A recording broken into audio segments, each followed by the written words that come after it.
Jujur saja pemirsa, informasi yang disampaikan oleh dua partai ini baik PDIP dan Demokrat mengenai apa yang sebenarnya diperbincangkan kemarin oleh Mbak Puan dan Mas Ahaye ini masih normatif saja yang diterima oleh masyarakat. Baru kulit luarnya saja, bahkan kulit teratasnya.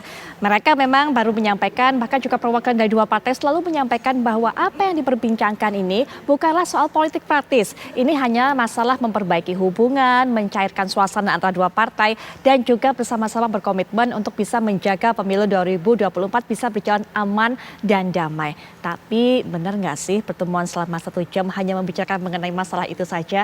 Tidak adakah tawaran-tawaran politik mengenai pemilu 2024 dan juga bisa mendampingi Mas Ganjar Pranowo? Kita akan gali lebih dalam lagi. Kita akan dengarkan pendapat para narasumber termasuk juga apa arti penting dari pertemuan ini dan adakah imbasnya terhadap posisi tawar dari Mas Ahaye di Koalisi Perubahan. Sudah hadir di samping saya pengamat politik Mas Khairul Umam. Assalamualaikum warahmatullahi wabarakatuh. Selamat malam Mas Umam. Apa kabar Mbak? Alhamdulillah baik. Dan juga selain Mas Umam menemani saya di studio, ada satu lagi narasumber yang bisa memberikan pendapatnya melalui daring, yaitu pakar komunikasi politik Prof. Karim Suryadi. Assalamualaikum warahmatullahi wabarakatuh. Selamat malam Prof. Karim. Selamat malam Pupi, Mas Khairul Imam. Baik, Prof.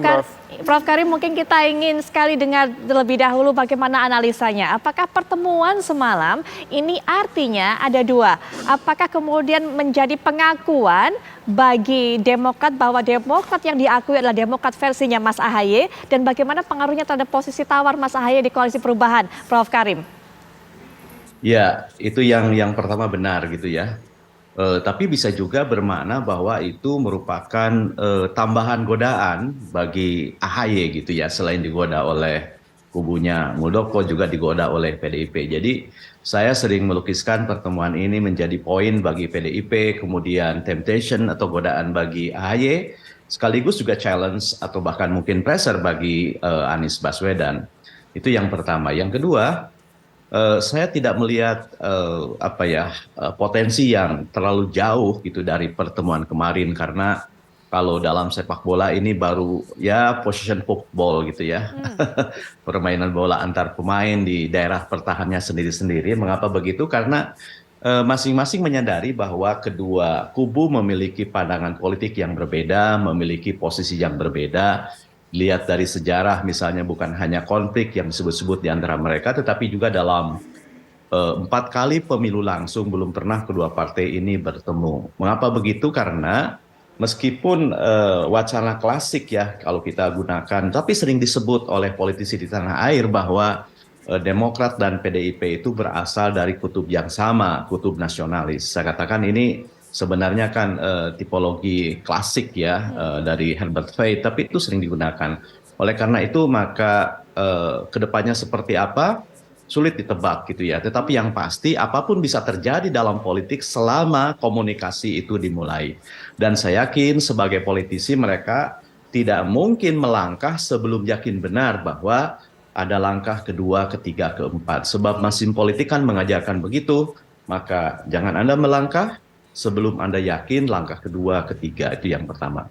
Kemudian yang ketiga, apakah ini akan memberikan posisi tawar? Saya tidak yakin sekali lagi ya, bukan posisi tawar, tetapi ini merupakan challenge yang pasti, sebab kita tahu entah kebetulan atau tidak, pertemuan ini kan terjadi di tengah tekanan Demokrat kepada Koalisi Perubahan untuk segera mengumumkan calon wakil presidennya, dan jika tidak maka Demokrat akan mengevaluasi keberadaan di koalisi ini. Nah ini seperti apa ya, apakah ini sebuah kebetulan atau jangan-jangan ini sebuah kebetulan yang didesain gitu ya, seperti misalnya kita melihat bagaimana kebetulannya pergerakan kemerdekaan Indonesia di tengah kehancuran Jepang melawan sekutu gitu ya. Jadi hal seperti ini menjadi maksim dalam politik.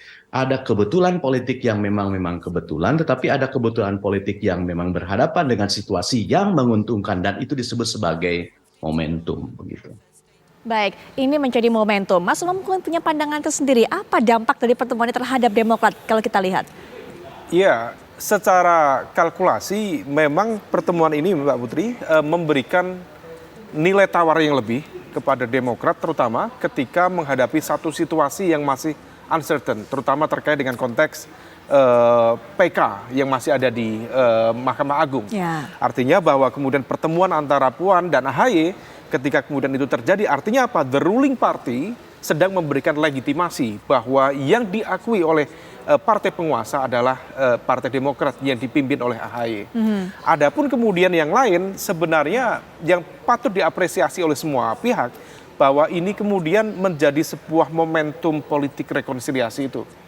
Bagaimanapun juga situasi 2 dekade yang tidak memberikan ruang bagi terjadinya komunikasi antar dua kutub kekuatan ini, kemudian sekarang di tangan para pemimpin muda semuanya kemudian terjadi.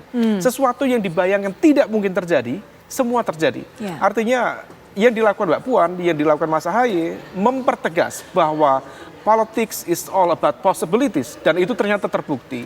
Nah, adapun kemudian terkait dengan kerjasama dalam konteks politik praktis, saya pikir itu akan terjadi ketika basis komunikasi sudah terbentuk.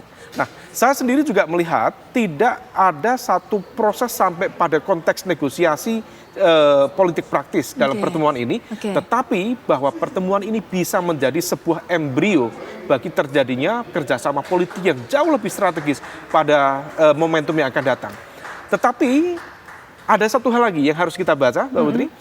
Pertama, memang dalam konteks konfigurasi kekuatan capres-cawapres per hari ini, sepertinya tidak akan terjadi perubahan signifikan.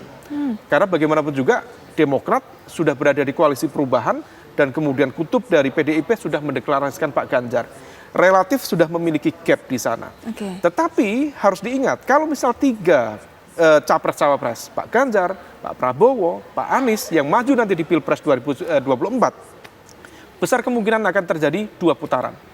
Maka di level ini, partai dan dalam konteks ini PDIP harus meyakinkan apakah ketika kemudian nanti masuk di putaran kedua, misalnya dari partai koalisi perubahan, apakah akan ngeblok semuanya Demokrat, Nasdem, dan juga PKS kepada Pak Prabowo. Kalau misal kemudian itu terjadi, maka ini akan menjadi sebuah ancaman serius bagi PDIP. Nah, yang bisa dilakukan oleh PDIP adalah menghitung secara cermat mana di antara satu dari 3 partai di koalisi perubahan yang sekiranya memungkinkan untuk diajak negosiasi. Per hari ini secara ideologis dengan PKS agak susah. Sementara dengan Nasdem diakui atau tidak sedang ada gap komunikasi yang cukup serius. Maka the only one yang sepertinya masih cukup memungkinkan, PDIP membuka ruang komunikasi dengan Partai Demokrat. Nah, inilah yang sepertinya perlu kita cermati, di samping kemudian nanti juga kita bisa bicarakan apa politik kepentingan beyond dari 2024 antara Puan dan juga AHY. Menarik ini Mas Umam, nanti kita akan tanya juga bagaimana pandangan dari Prof. Karim mengenai hal ini, pertemuan ini sebenarnya sasarannya ke depan. Jika memang ternyata pemilu 2024 ini akan berjalan lebih dari 1 putaran. Tapi nanti kita dengarkan pandangan dari Prof. Karim, setelah jeda kami sudah kembali saat lagi.